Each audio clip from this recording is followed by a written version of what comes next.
നമസ്കാരം. വയനാട് കള്ളാടി മണ്ണിടിച്ചിൽ ദുരന്തത്തിൽ ഇരട്ട അന്വേഷണം പ്രഖ്യാപിച്ച് സർക്കാർ.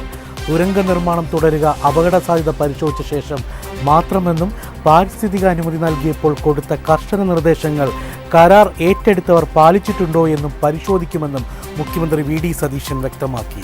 അതേസമയം പശ്ചിമേഷ്യയിൽ സംഘർഷം രൂക്ഷമാകുകയാണ്. സംഘർഷം വർദ്ധിച്ചതിനെ തുടർന്ന് എണ്ണവിലയും കുതിച്ചുയർന്നു. സംസ്ഥാന ഭാഗ്യക്കുറി വകുപ്പിൻ്റെ ഓണം ബമ്പർ ഒന്നാം സമ്മാന തുകയും വർദ്ധിപ്പിച്ചിരിക്കുകയാണ്.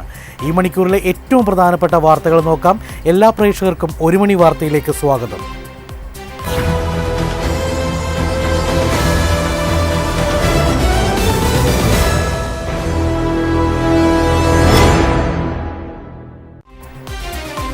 വയനാട് കള്ളാടി മണ്ണിടിച്ചിൽ ദുരന്തത്തിൽ ഇരട്ട അന്വേഷണം പ്രഖ്യാപിച്ച സർക്കാർ.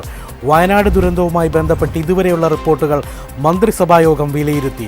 അപകടമുണ്ടായതിൻ്റെ കാരണങ്ങൾ അന്വേഷിക്കുന്നതിന് സാങ്കേതികവും നിയമപരവുമായ നടപടികൾ സ്വീകരിക്കാൻ തീരുമാനിച്ചിട്ടുണ്ട്. അതോടൊപ്പം ദുരന്ത സ്ഥലത്തിന് തൊട്ടുമുകളിലായി മണ്ണിടിച്ചിലുണ്ടായി എന്നും റിപ്പോർട്ടുണ്ട്.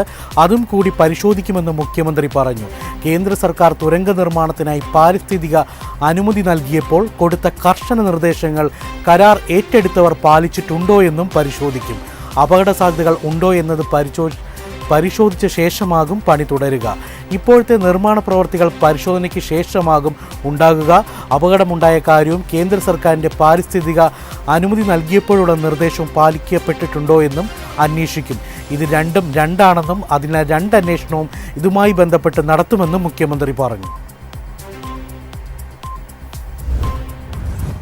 പശ്ചിമേഷ്യയിൽ സംഘർഷം രൂക്ഷം. യുഎസിൻ്റെ MQ-9 ഡ്രോൺ ഇറാൻ വെടിവെച്ചിട്ടതായി ഇറാൻ റവല്യൂഷണറി ഗാർഡ് വക്താവ് ഹൊസൈൻ മൊഹബി അറിയിച്ചു. US സൈന്യം ആക്രമിച്ചതിനാലാണ് തിരിച്ചടിച്ചതെന്നും മൊഹബി പറഞ്ഞു. ബഹ്റിനിലെയും കുവൈറ്റിലെയും US സൈനിക താവളങ്ങൾക്ക് നേരെയും ഇറാൻ മിസൈൽ ഡ്രോൺ ആക്രമണം നടത്തി. ആക്രമണത്തെ തുടർന്ന് ബഹ്റിനിൽ ബുധനാഴ്ച രാവിലെ തുടർച്ചയായ രണ്ടാം തവണയും വ്യോമാക്രമണ മുന്നറിയിപ്പ് സൈറണുകൾ മുഴങ്ങി. ജനങ്ങൾ പരിഭ്രാന്തരാകരുതെന്നും എത്രയും വേഗം സുരക്ഷിത സ്ഥാനങ്ങളിലേക്ക് മാറണമെന്നും ബഹ്റൈൻ ആഭ്യന്തര മന്ത്രാലയം കർശന നിർദ്ദേശം നൽകിയിട്ടുണ്ട്.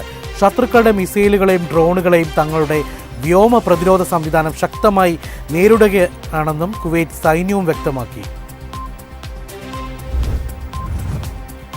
അമേരിക്കയും ഇറാനും തമ്മിലുള്ള സംഘർഷം വർദ്ധിച്ചതിനെ തുടർന്ന് എണ്ണവില കുതിച്ചുയർന്നു. ഇന്ത്യ മുഖ്യമായി ആശ്രയിക്കുന്ന ബ്രെന്റ് ക്രൂഡിൻ്റെ വില 3% വർധനവാണ് രേഖപ്പെടുത്തിയത്.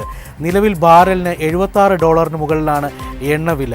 ആഗോള ഊർജ്ജ വിപണിക്ക് നേരിയ ആശ്വാസം നൽകിയിരുന്ന താൽക്കാലിക വെടിനിർത്തൽ തകരാൻ പുതിയ സംഘർഷം കാരണമാകുമോ എന്ന ആശങ്കയാണ് എണ്ണവിലയിൽ പ്രതിഫലിച്ചത്. ജൂൺ 23 ശേഷമുള്ള ഏറ്റവും ഉയർന്ന നിരക്കാണ് ബ്രെന്റ് ക്രൂഡ് വിലയിൽ ഉണ്ടായിരിക്കുന്നത്. ഹോർമുസ് കടലിടുക്കിൽ 3 വാണിജ്യ കപ്പലുകൾക്ക് നേരെ ആക്രമണം ഉണ്ടായതിനെ തുടർന്ന് അമേരിക്ക ഇറാനിൽ ആക്രമണം നടത്തുകയും ഇറാനിയൻ എണ്ണയ്ക്കുള്ള താൽക്കാലിക ഉപരോധ ഇളവ് റദ്ദാക്കുകയും ചെയ്തതിന് പിന്നാലെയാണ് ഈ വില വർധനവ് ഉണ്ടായിരിക്കുന്നത്.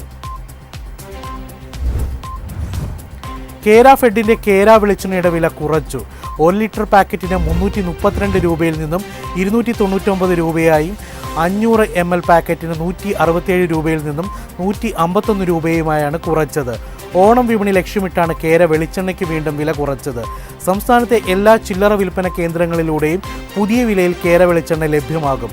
കേര വെളിച്ചെണ്ണയുടെ പേരിനോട് സാദൃശ്യമുള്ള നിരവധി വ്യാജ ബ്രാൻഡുകൾ വിപണിയിൽ ഇറങ്ങിയതായി കണ്ടെത്തിയിട്ടുണ്ടെന്നും ഉപഭോക്താക്കൾ വഞ്ചിതരാകാതിരിക്കാൻ കേര ഫെഡിൻ്റെ ലോഗോയുള്ള കേര തന്നെ നോക്കി വാങ്ങണമെന്നും അധികൃതർ അറിയിച്ചു.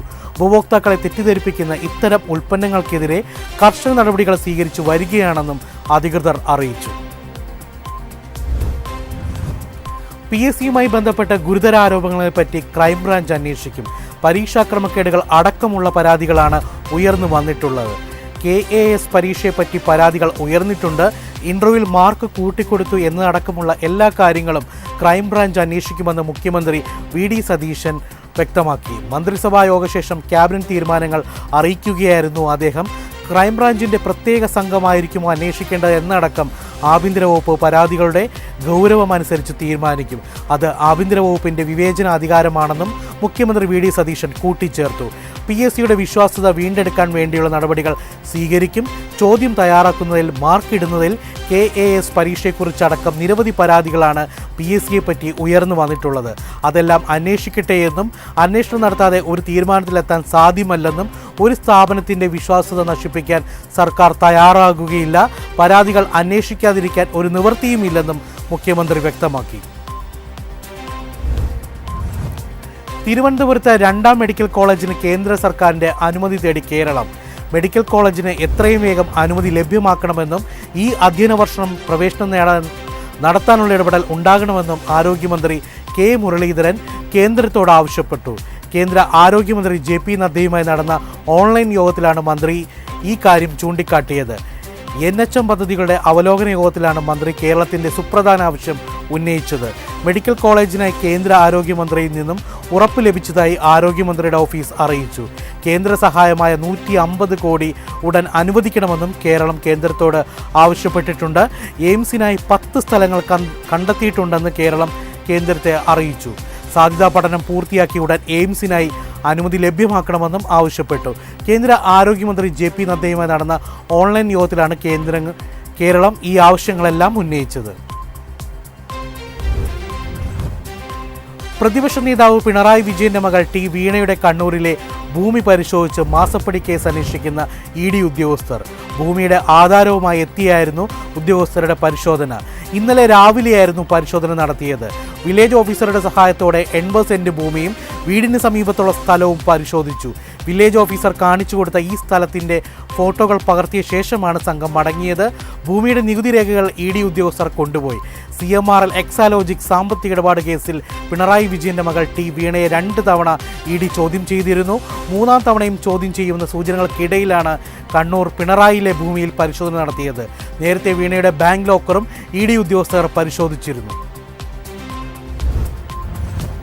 സംസ്ഥാനത്ത് കനത്ത മഴ തുടരുന്നു. എറണാകുളം, ഇടുക്കി, തൃശൂർ, മലപ്പുറം, കോഴിക്കോട്, വയനാട് ജില്ലകളിൽ ഇന്ന് ഓറഞ്ച് അലർട്ട് പ്രഖ്യാപിച്ചിട്ടുണ്ട്. ഒറ്റപ്പെട്ട ഇടങ്ങളിൽ അതിശക്തമായ മഴയ്ക്കുള്ള സാധ്യതയാണ് പ്രവചിച്ചിരിക്കുന്നത്. 24 മണിക്കൂറിൽ 115.6 മില്ലിമീറ്റർ മുതൽ 204.4 മില്ലിമീറ്റർ വരെ മഴ ലഭിക്കുമെന്നാണ് പ്രവചനം. പത്തനംതിട്ട, ആലപ്പുഴ, കോട്ടയം, പാലക്കാട്, കണ്ണൂർ, കാസർഗോഡ് ജില്ലകളിൽ ഇന്ന് യെല്ലോ അലർട്ടാണ് പ്രഖ്യാപിച്ചിരിക്കുന്നത്.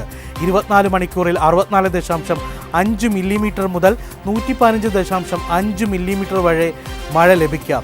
ഉരുൾപൊട്ടൽ, മണ്ണിടിച്ചൽ, മലവെള്ളപ്പാച്ചിൽ സാധ്യതയുള്ള പ്രദേശങ്ങളിൽ താമസിക്കുന്നവർ അധികൃതരുടെ നിർദ്ദേശാനുസരണം സുരക്ഷിതമായ സ്ഥലങ്ങളിലേക്ക് മാറി താമസിക്കണമെന്ന് സംസ്ഥാന ദുരന്ത നിവാരണ അതോറിറ്റി നിർദ്ദേശിച്ചു. നദിക്കരകൾ, അണക്കെട്ടുകളുടെ കീഴ്പ്രദേശങ്ങൾ എന്നിവിടങ്ങളിൽ താമസിക്കുന്നവരും അപകട സാധ്യത മുൻകൂട്ടി കണ്ട് അധികൃതരുടെ നിർദ്ദേശാനുസരണം മാറി താമസിക്കണം. ദുരന്ത സാധ്യതാ പ്രദേശങ്ങളിൽ താമസിക്കുന്നവർ നിർബന്ധമായും ക്യാമ്പുകളിലേക്ക് മാറണമെന്നും കർശന നിർദ്ദേശമുണ്ട്. ഭാഗ്യക്കുറി വകുപ്പിന്റെ ഓണം ബമ്പർ സമ്മാനത്തുക വർദ്ധിപ്പിച്ചു. 25 കോടിയായിരുന്നു സമ്മാനത്തുക. ഇത്തവണ 30 കോടിയാക്കി സർക്കാർ ഉത്തരവിറക്കി. 50 ലക്ഷമായിരുന്നു 3ാം സമ്മാനം, 25 ലക്ഷമാക്കി സമ്മാന ഘടനയിൽ മാറ്റം വരുത്തി. ഓണം ബമ്പർ ലോട്ടറി ടിക്കറ്റിന്റെ പ്രകാശനം ജൂലൈ 17-ന് മുഖ്യമന്ത്രി VD സതീശൻ നിർവഹിക്കും.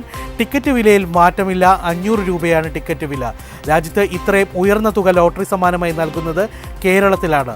90 ലക്ഷം ടിക്കറ്റുകളാണ് ഏജന്റുമാർക്ക് നൽകാൻ നിശ്ചയിച്ചിട്ടുള്ളതെങ്കിലും ആവശ്യകത അനുസരിച്ചാകും ടിക്കറ്റ് പ്രിന്റ് ചെയ്യുക. സംസ്ഥാനത്ത് സ്വർണ്ണവില കുറഞ്ഞു. ഗ്രാമിന് 70 രൂപയും പവന് 560 രൂപയുമാണ് കുറഞ്ഞത്. ഇതോടെ സ്വർണം ഗ്രാമിന് 13,245 രൂപയും പവന് 1,05,960 രൂപയുമായി.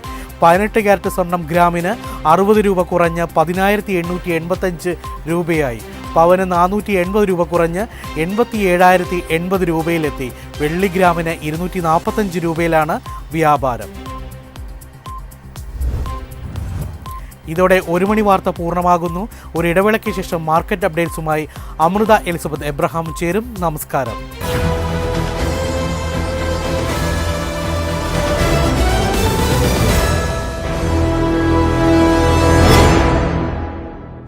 എളുപ്പത്തിൽ സമ്പാദ്യം വളർത്താം. ഇന്ന് തന്നെ മൈഫിൻ TV ആപ്പ് ഡൗൺലോഡ് ചെയ്യൂ.